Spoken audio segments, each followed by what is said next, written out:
பாட்டிலுக்கு 10 ரூபா, பாட்டிலுக்கு 10 ரூபா, பாட்டிலுக்கு 10 ரூபா, பாட்டிலுக்கு 10 ரூபா. என்ன நண்பா நண்பீஸ், அது 2026 எலெக்ஷன் டைம் பாஸ். கரூரே ஸ்தம்பிச்சு போய் நிக்குது. நம்ம தளபதி விஜய் மேடையில மைக்க பிடிச்சு அங்க இருந்த ஒரு முக்கிய புள்ளிய குறி வச்சு பாட்டிலுக்கு 10 ரூபாய், பாட்டிலுக்கு 10 ரூபாய் அப்படின்னு ஒரு பாட்டை பாடி வெளுத்து வாங்குறாரு. அரங்கம் அதிருது. அந்த பாட்டுக்கு அப்புறம் அங்க சில அசம்பாவிதங்கள் நடக்குது.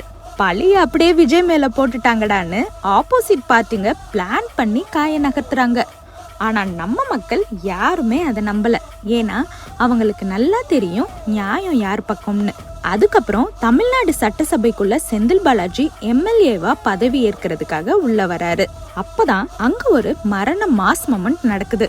நம்ம சிஎம் விஜய் செந்தில் பாலாஜிய பார்த்து அப்படியே தீப்பொறி பறக்கிற மாதிரி ஒரு லுக்கு விட்டாரு பாருங்க.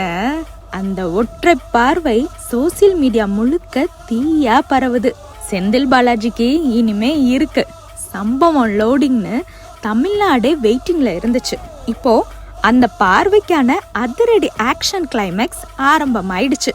2011 முதல் 2016 அதிமுக ஆட்சி காலத்துல நடந்த அந்த பழைய போக்குவரத்து துறை வேலைவாய்ப்பு ஊழல் வழக்கு கடந்த திமுக ஆட்சியில செந்தில் பாலாஜி மேல ஆக்ஷன் எடுக்க ஆளுநர்கிட்ட பெர்மிஷன் கேட்காம ஃபைல்களை அப்படியே தூசி தட்டாம உள்ள வச்சிருந்தாங்க. ஆனா நம்ம சிஎம் விஜய் அரசு என்ன பண்ணாங்க தெரியுமா? தப்பு பண்ணினா அவன் எவனா இருந்தாலும் விடாதன்னு நோ காம்ப்ரமைஸ் பாணியில செந்தில் பாலாஜிக்கு செக் வைக்கிற ஃபைல்களை தூசி தட்டி ஆளுநருக்கு அனுப்பி இப்ப மாஸ் காட்டியிருக்காங்க. ஆளுநர் இந்த ஃபைலுக்கு ஓகே சொன்ன அடுத்த செகண்ட் அமலாக்கத்துறையோட ருத்ர தாண்டவம் ஆரம்பமாயிடும்.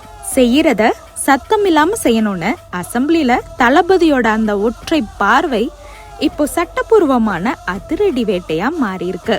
ஆப்போசிட் பார்ட்டிங்க எல்லாம் இப்போ ஆடி போய் கிடக்குறாங்க. ஏன்னா இது தளபதியோட கோட்டை. இங்க தப்பு செஞ்சா தப்பிக்கவே முடியாது நண்பா. ஏண்டா இந்த விஜய தொட்டோம், ஏண்டா விஜய் கூட இருக்கிற அந்த மக்களை தொட்டோம் நினைச்சு நினைச்சு நினைச்சு ஃபீல் பண்ண போறீங்க.